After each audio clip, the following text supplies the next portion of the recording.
All right, welcome back, everybody.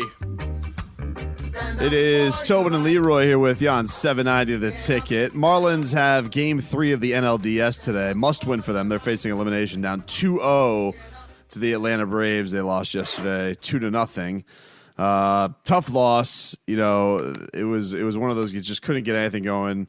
You know, their star Ian Anderson was nails. He struck out 8. Oh my goodness. He was really good. One more person falls for that sinker. Yeah, it was. Yeah, like that like nasty drop changeup. I gotta say though, yesterday, Leroy, was it me? And I know I've been doing a lot of complaining about this lately, but Buck Showalter, dude. I mean, he did not. I just wanted to put a cork in it. Shut up. He was telling us, it reminds me of that time.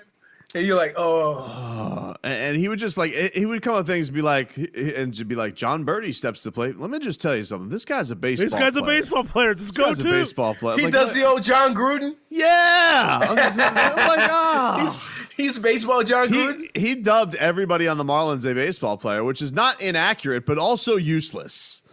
It's like when Mayock, when he was covering the draft, he was like, oh, that guy's a good football player. This guy's a baseball player. John Birdie doing him dirty. This guy's a baseball player. And the other thing was, it was funny. I was texting back and forth yesterday with Billy Gill during the Marlins game. And I'm like, are you noticing how annoying Showalter is? And he goes, yeah. He's like, you know, I completely forgot that he was up for that Houston Astros job. I'm like, well, that makes sense. Because you remember the part of the game where he came up with the most useless 5 minutes on how fast Houston's grass is? Oh, yeah. He goes, let me tell you, you know, this is the fastest natural grass in all of the MLB. You know, plays almost like that turf. I'm like, all right, Buck, dude, we get it, man. And the other guy, who was it? Jim Cott was the other guy? Yeah, that guy. Yeah. Oh, that guy's super old. It was like, man, it was like you had the two old Muppets there, Leroy, but like they weren't cranky. Like they were enjoying their baseball time. But it was just so fuddy-duddy. So old. So the Marlins end up losing yesterday. Pablo Lopez, I felt so bad for him because he had a great outing, a really, really great outing. Went 5 innings, struck out 7. But the big thing is that he gave Ronald Acuna the old golden sombrero yesterday. Now struck him out 3 times, and he ended up with 4. So you love that the day after Acuna is chirping, but you know, it feels empty because you weren't able to get any runs going. And really, the rallies were few and far between. They got a really bad break in the 8th inning. Corey Dickerson led off and got on base. And then there was a birdie right after him who hits like basically this real loopy bloop shot that ends up with Dickerson having to hold up. He ends up getting thrown up on Markakis at second base. You know, so that was a bit of a deflator. I mean, that base is loaded, and then Joyce comes up. Yeah. Oh, dude, look, I don't understand the upset. And I know that he had a really great throw in the wild card game, Matt Joyce. I don't get this obsession with Matt Joyce. I don't. They don't stop. They don't stop, do they? Dude, they just throw Matt Joyce out there, and I know that he was supposed to be like this big addition to the veteran line. Matt Joyce. If I don't see Matt Joyce again, it won't be too soon. I'm so done with Matt Joyce. You know, he did get a big hit in the first game, didn't he? He had a big throw out at home plate. It was a great play, and he had a hit. Technically, he came in and pinch hit and had a hit in game 1. But they were down by a lot already at the time. Okay, I'm through with Matt Joyce. And why not put Jazz Chisholm in the lineup? And I was asking that. I was thinking that too yesterday, Robbie. Like, what, you know, maybe one of the young guys to kind of spark this thing up because first of all, it ain't like a lot of these vets are doing something. But I'm just saying, like, you know, throw somebody in there to just infuse a little bit of something after you get mowed down for this. And they've really, the Marlins have not hit well in any of these playoff games. They happen to come up with a couple of big home runs against the Cubs, but for the most part, collectively, they have not hit well, other than Brian Anderson in this series. You know, I feel like you're gonna have this spark today with Sixto. I feel like they need to do something with this lineup to jolt it up a little bit. Maybe you have to put Alfaro in the lineup. I know he's not as good defensively, but I feel like you can trust Sixto stuff. How good is Chad Wallach framing stuff, though, dude? Like, honestly, like, what are we doing here? Wait, but like, it's not even. It's so obvious. What do you mean? I know, but like what, you know, Chad Wallach, you know, balls to the Wallach. All right, man, I'm good with it, but I'm just saying, if you keep rolling out there basically the same thing every single day, now understood, they lost Starling Marte, huge loss for their lineup, huge loss for their lineup. So I'm just looking, can we try and find it elsewhere? Something. But anyway, yesterday it was very, very much a drama-free game though, and the thing that I was a little surprised because Mattingly. Normally, the thing in baseball is you kind of want to just turn the page and just move on to the next day. But in these baseball, now the thing, with these division series, they have bigger press conferences. There's a lot more drama surrounding it, so maybe stuff carries over a little bit. Mm-hmm. Don Mattingly was heated yesterday, man. Don Mattingly was not having it when it came to everything. So here's a little bit of Don Mattingly. He went on a little bit of a rant about why of people thinking they actually would hit Ronald Acuna on purpose. Here's really the reality of it. I know everybody likes talking about it. It gets on like every time I turn on any kind of show yesterday. That's the only thing they showed. This guy's hard to get out, right? And so you got to use both sides of the plate. He hits a 96-mile-an-hour fastball on the outside corner out of the ballpark, hits it a ton. That shows you can't just let him hang out over the plate. So we're trying to get him out, number one, right? We don't want to put him on base. Their best hitter's coming up next in Freddie, and Ozuna's having a tremendous year. We're trying to get this guy out. So that's the reality of it. The other reality, in the same time frame that he's been hit, I think, 5 times, Brian Anderson has been hit 6. He hasn't said a word about it. He doesn't make a big deal out of it. Miggy's been hit 5. So just the reality of it, you're trying to get people out. I don't think the Braves are throwing at Andy. I think they're trying to get him out. They're trying to be able to use the ball inside so he can't cover balls out over the plate, right? It's the same stuff in baseball. It's happened forever. So the reality of it is we're trying to get guys out. And simple as that.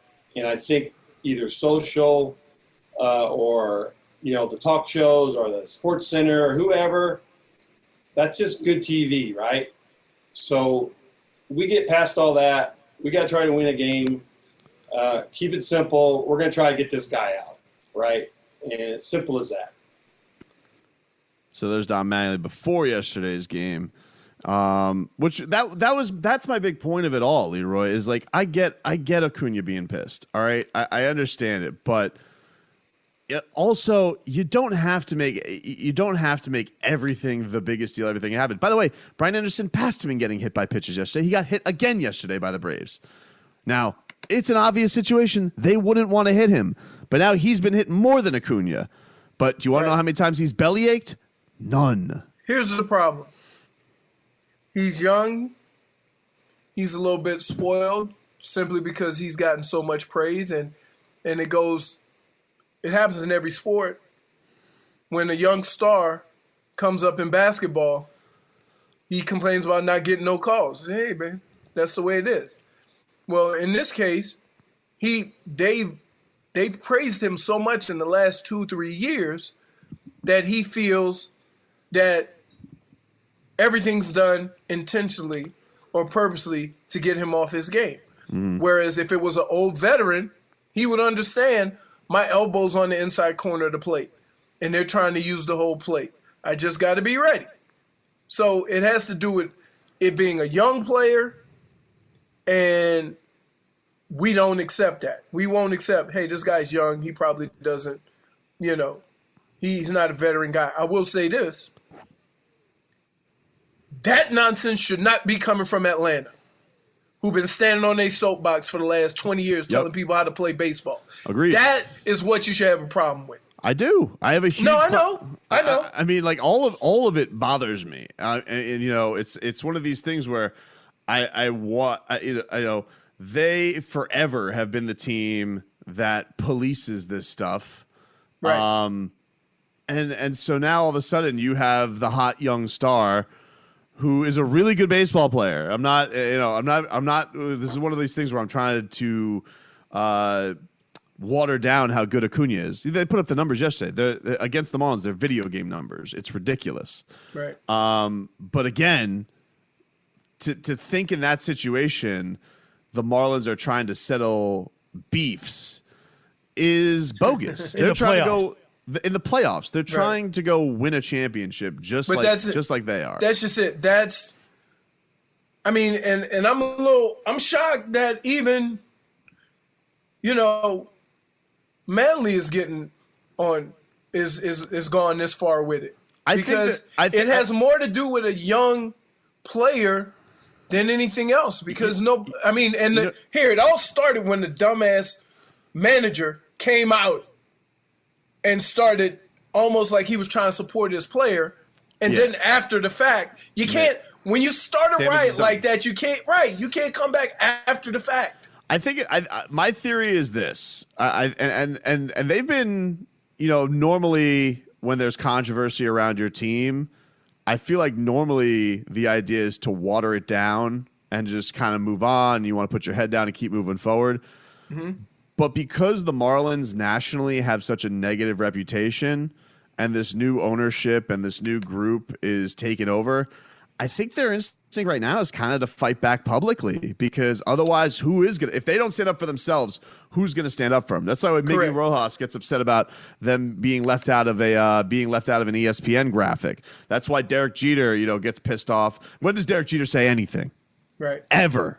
Mm-hmm. And so when he hears that there's rumors that the Marlins are running around town and that's why everybody got COVID when that's not true – Jeter can't be the guy who's just going to say, yeah, we ignore all that stuff. We just want to go win baseball games. No, he's got to say that's BS.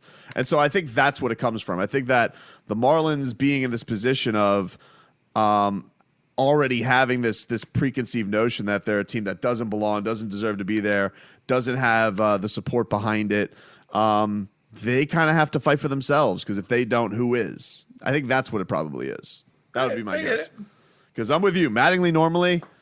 Let me tell you something. Some of those Mattingly press conferences are tough to get through. He's all about playing, right? Dude's old school baseball, right? But most of the time, the other thing is he's like all about just playing baseball, and he has a young team, and he doesn't want to, get them in that frame of mind that this behavior is okay. So he'll usually be reserved about it. Now that being said, I hope Sixto Sanchez goes out there today. I hope that he does every fist pump after every strikeout today. He's gonna be pumping up the 100. 100. I hope he's out there moonwalking after striking people out today. That's so annoying to me, by the way. Really annoying. Like, you complain about the bat toss, but the pitchers are hip thrusting and fist pumping and all that. Oh, you guys should have heard Smoltz last night. He was doing the Padres and Dodgers game, and he was going on about, the hitters could do whatever they want, but the pitchers can't show the same emotion as the hitters do. What? Everybody knows John Smoltz, ton of swag on the mound. Oh, you see the pitcher for the Dodgers yesterday? This wasn't on a strikeout. Cody Bellinger made a sick catch to save a home run and, preserve the lead. And this pitcher from the Dodgers, threw his glove, fist pumped it, all the stuff, and he almost gave up a 400-foot home run. But he said, how far was that? 400 foot? Oh, God.